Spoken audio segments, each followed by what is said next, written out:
오늘도 기도의 자리에 나오신 성도님들 환영하고 축복합니다. 사도신경으로 우리의 신앙을 고백하겠습니다. 전능하사 천지를 만드신 하나님 아버지를 내가 믿사오며 그 외아들 우리 주 예수 그리스도를 믿사오니 이는 성령으로 잉태하사 동정녀 마리아에게 나시고 본디오 빌라도에게 고난을 받으사 십자가에 못 박혀 죽으시고 장사한 지 사흘 만에 죽은 자 가운데서 다시 살아나시며 하늘에 오르사 전능하신 하나님 우편에 앉아 계시다가 저리로서 산자와 죽은 자를 심판하러 오시리라.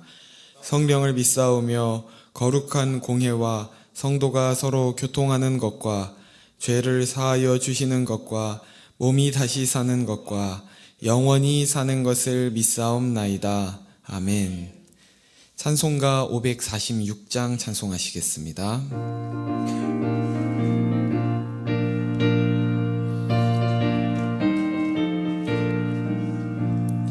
주님 약속하신 말씀 위에서 영원토록 주를 찬송하리라.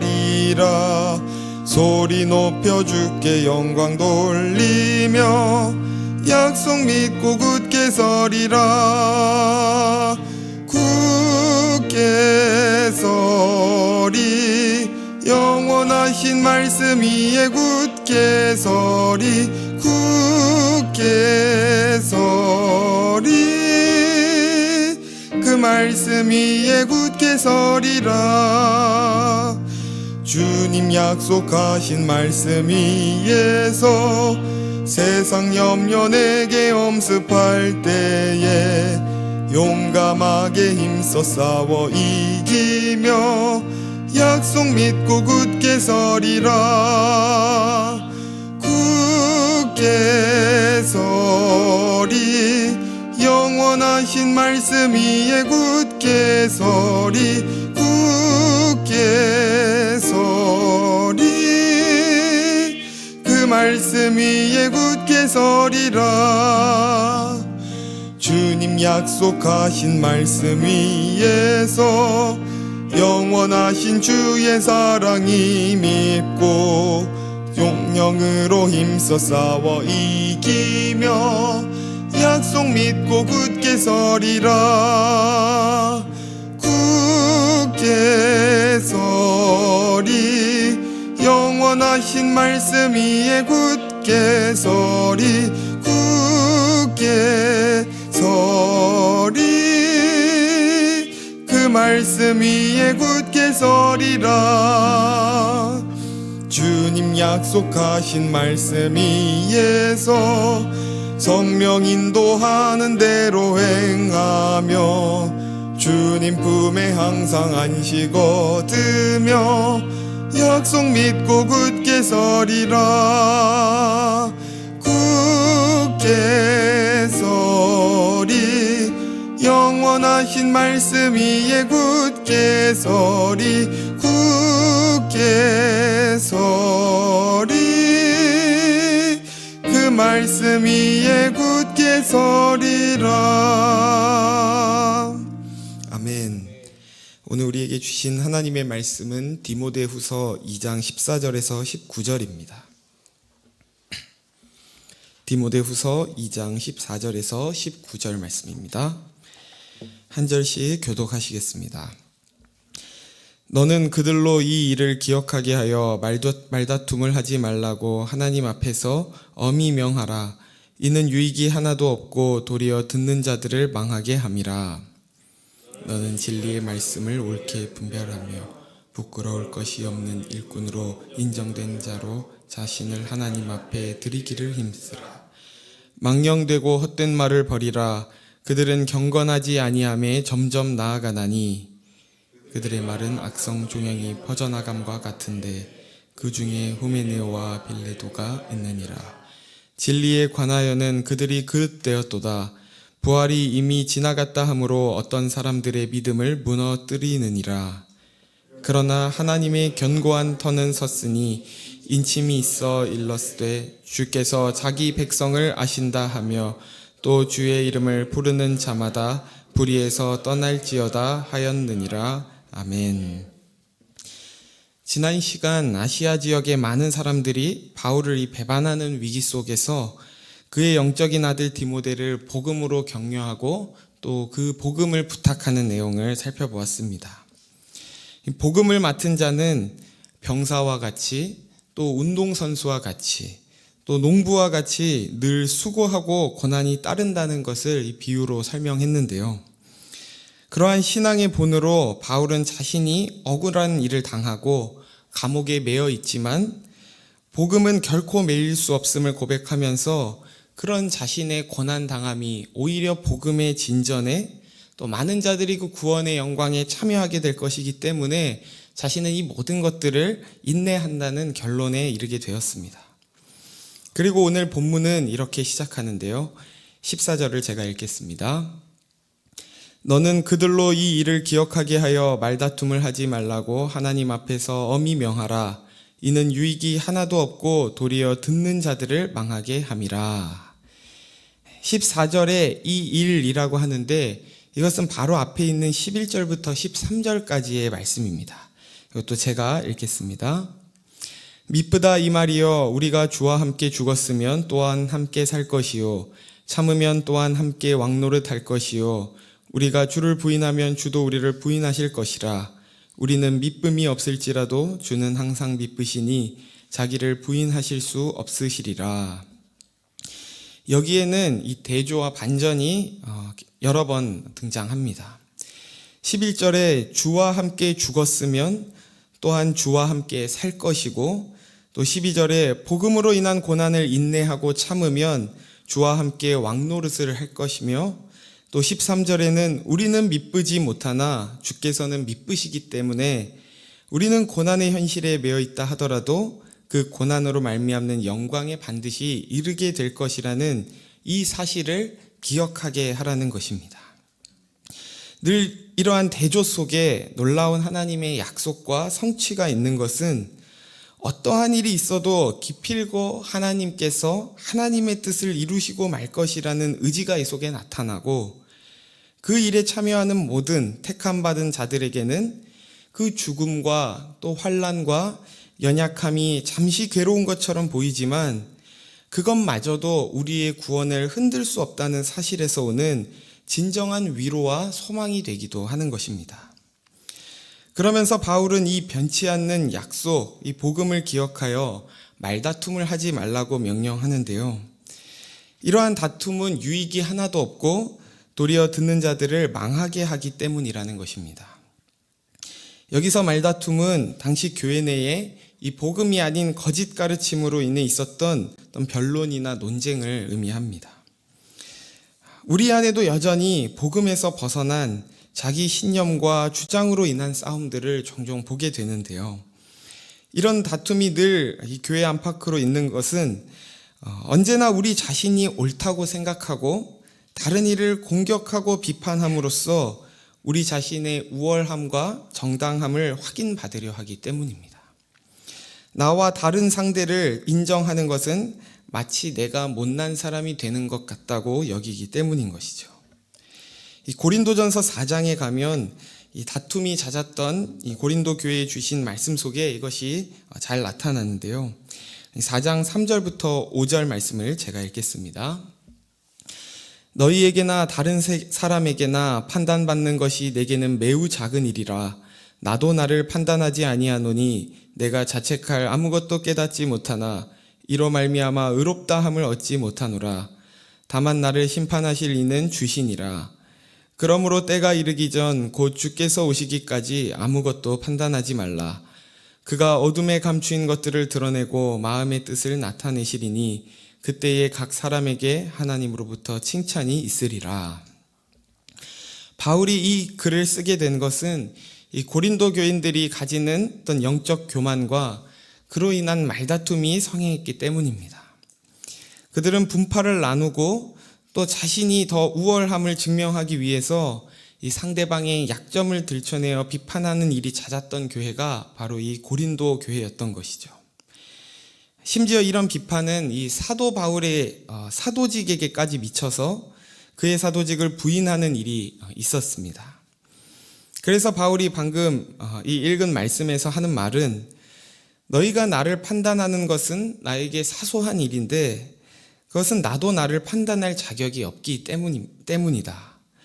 오직 심판하시는 이는 여호와시고 나는 그분이 올 때까지 아무것도 판단하지 않고 나에게 맡기신 일을 할 테니 너희도 너희 일을 하라는 것입니다. 우리는 누구의 잘못을 지적하고 누구의 약점에 대해서 충고한 일들은 사실 가능한 하지 않는 것이 좋습니다. 대부분의 지적은 우리 스스로가 못 참아서 하는 것이지 상대방을 진정으로 위해서 하는 것은 드물기 때문이죠. 무엇보다 많은 경우에 어떤 사람이 자기가 가진 약점을 지적받아서 고치는 일은 거의 없습니다. 그런 지적을 받아서 고칠 만한 자는 그 실수를 보통 하지 않는 것이죠. 세상에서는 물론이고 교회 안에서도 한 사람의 연약하고 부족한 모습들을 견디는 것이 우리가 감당해야 할 첫 번째 책임입니다. 왜냐하면 주님께서 먼저 우리를 참고 견디셨기 때문입니다. 남의 눈에 티끌은 봐도 내 눈에 들보는 못 본다고 하는 것처럼 그래도 내가 저 사람보다는 괜찮은 사람인 것처럼 생각하지만 사실 우리는 모두가 기본적으로 부족하고 못난 사람이라는 것을 인정해야 합니다. 그렇게 우리 모두가 죄인인 것을 인정하고 자신과 타인을 그런 기준으로 용납하고 기회를 주어야 하는 것이죠. 이처럼 바울은 아무 유익 없는 말다툼을 하지 말고 무엇을 해야 한다고 하는지 우리 15절 말씀을 함께 읽겠습니다. 시작. 너는 진리의 말씀을 옳게 분별하며 부끄러울 것이 없는 일꾼으로 인정된 자로 자신을 하나님 앞에 드리기를 힘쓰라. 앞에서 말다툼이란 진리에서 벗어난 거짓 가르침으로 인한 분쟁이라고 했는데요. 이것과 반대로 진리의 말씀을 옳게 분별하라는 것은 참 진리, 바른 복음의 길을 똑바로 걸어가라는 의미입니다. 우리는 물론 복음의 진리 외에도 세상의 것들에 대해 잘 알아야 합니다.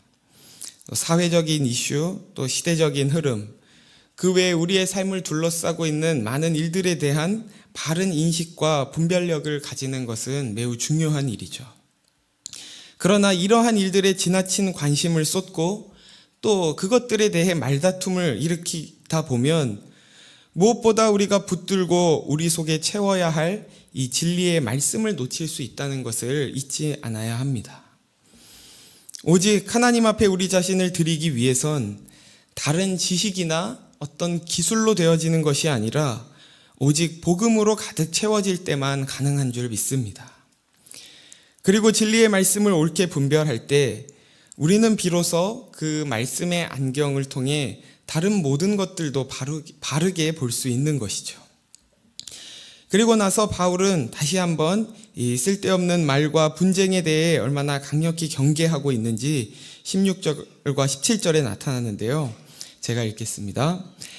망령되고 헛된 말을 버리라. 그들은 경건하지 아니함에 점점 나아가다니 그들의 말은 악성 종양이 퍼져나감과 같은데 그 중에 후메네오와 빌레도가 있느니라. 망령되고 헛된 말, 또 악성 종양과 같은 강한 표현들로 당시 다툼을 일으키는 말들을 매우 강하게 경계시키고 있습니다. 이런 말들을 하는 자는 믿음을 세우고 경건으로 나아가는 것이 아니라 점점 경건에서 멀어지게 된다는 것입니다.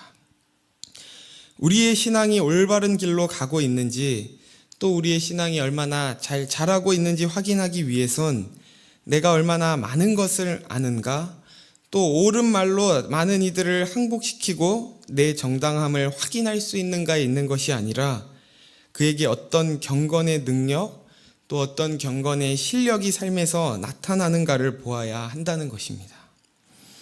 우리가 어떤 것을 알고 판단할 안목이 있다는 것과 신앙이 좋다는 것은 별개인 경우가 굉장히 많습니다. 어제 묵상했던 말씀 중에 우리는 운동선수와 같은 자여야 한다고 했는데 우리는 운동선수가 아닌 이 해설자의 자리에 있을 때가 많다는 것이죠. 분석과 평가는 하지만 직접 몸으로 뛰고 훈련하여 그 실력을 키우는 데는 게으른 우리의 모습을 보게 된다는 겁니다. 이 시간 바울의 이 강력한 권고의 말씀 앞에서 우리의 신앙을 다시 점검하기를 원합니다. 성도님들의 신앙이 연차가 쌓여갈수록 자라고 또 그 삶으로 드러나고 있는 것은 무엇인가요? 날카로운 판단의 잣대와 또 나를 지키고 변호할 수 있는 어떤 지식인가요? 아니면 예수께서 우리를 사랑하셨듯이 다른 이를 용납하고 용서하며 인내할 수 있는 경건의 능력인가요? 이전에 저에게 누군가 인생의 목표가 무엇이냐 물어보면 한동안 저는 인상 좋은 할아버지가 되는 거라고 대답하곤 했는데요. 제가 이런 목표를 세웠던 것은 인상이란 우리 삶에 일어나는 몇 가지 일들로 금방 만들어지지 않고 많은 시간이 쌓여야 그 결과로 드러나는 것이기 때문입니다. 이와 같이 경건의 능력이 우리 존재와 인격으로 나타나기까지는 이 복음의 길을 한 걸음 한 걸음 똑바로 걸어가는 것으로부터 시작되며 이루어지는 것인 줄 믿습니다. 그렇게 저와 여러분의 신앙이 머리나 말로 하는 경건의 모양만 남은 신앙이 아니라 우리의 표정에서부터 또 우리의 말투에서부터 그리스도의 향기가 나타나는 인정된 주의 일꾼이 되기를 주의 이름으로 소원합니다. 18절에는 당시 어떤 망령되고 헛된 말이 있었는지 구체적으로 기록되어 있는데요. 제가 읽겠습니다. 진리에 관하여는 그들이 그릇되었도다. 부활이 이미 지나갔다 하므로 어떤 사람들의 믿음을 무너뜨리느니라.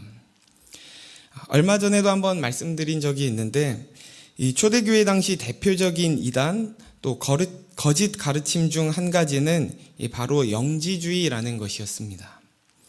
영지주의란 정신은 깨끗하고 선한데 육체는 악한 것이어서 구원이란 이 정신이 육체로부터 해방되는 것이라고 이해했는데요. 이것을 기독교 신앙과 혼합시켜서 예수를 믿게 되면 이미 그때 육체에서 해방되어 정신에 속했기 때문에 이미 부활을 입은 것이고 더 이상 육체의 부활은 없다고 여겼습니다. 그것을 이 말씀에서 부활이 이미 지나갔다고 말한다는 것이죠. 이런 영지주의자들은 더 이상 자신들이 육에 속한 자가 아니기 때문에 육을 입고 사는 이 땅에서의 삶은 오히려 마음대로 해도 된다는 이 터무니없는 주장으로 경건을 무너뜨리고 또 자신뿐 아니라 다른 사람들의 믿음을 무너뜨리게 하는 자들이었습니다. 이처럼 오늘날 세상에서 말하는 어떤 사상이나 이념 또 우리 자신을 근거로 하여 사는 자들은 그럴듯해 보이지만 사실은 늪에 빠져 있는 것과 같습니다. 힘을 주면 줄수록 더 깊이 빠지게 되며 나도 남도 세울 수 없는 것입니다. 그래서 바울은 우리의 진정한 터가 무엇인지 19절에 이렇게 고백하는데요. 우리 함께 읽겠습니다. 시작. 그러나 하나님의 견고한 터는 섰으니 인침이 있어 일렀으되 주께서 자기 백성을 아신다 하며 또 주의 이름을 부르는 자마다 불의에서 떠날지어다 하였느니라. 바울은 우리 믿음의 견고한 터, 우리 믿음의 근거는 세상적인 환경이나 우리 자신에게 있는 것이 아니라 오직 하나님에게 반석 되시는 예수 그리스도 위에 세워졌다고 고백합니다. 바울이 이렇게 고백할 수 있었던 것은 그가 먼저 자신이 죄인이라는 것을 철저히 알고 또 자신을 근거해서는 아무것도 세울 수 없음을 알았기 때문입니다.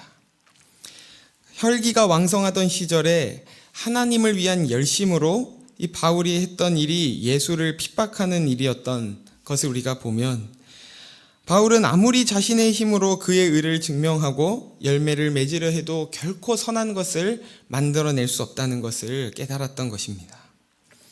이와 같이 우리 역시 나의 힘이 아닌 예수 그리스도 위에 굳건히 세워질 때에만 진정으로 불의에서 떠날 수 있다는 것을 기억하길 소원합니다. 말씀을 맺겠습니다.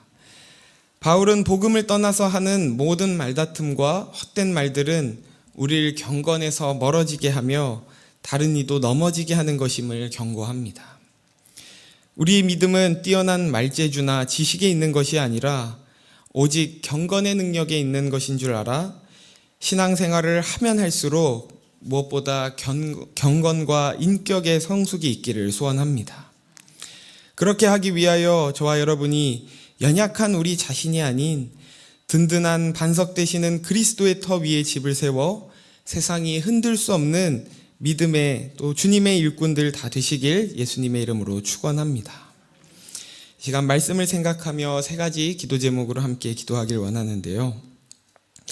먼저는 말다툼과 헛된 말을 버리고 오직 복음의 길을 따라 한 걸음 한 걸음 나아갈 때 경건의 진보가 있게 해달라고 기도합시다.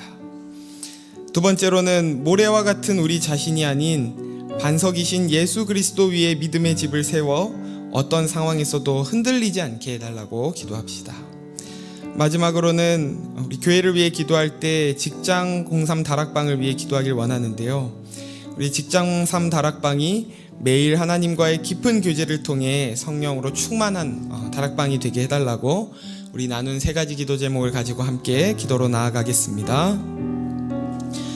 하나님 아버지 감사합니다. 오늘도 우리를 이 자리에 부르시고 또 주의 말씀으로 우리를 깨닫게 하시고 또 기도로 주 앞에 나아가 또 우리의 연약함을 또 주님께 맡기며 우리를 강건케 하시고 붙드시는 주님을 의지함으로 나아가게 하시니 감사합니다.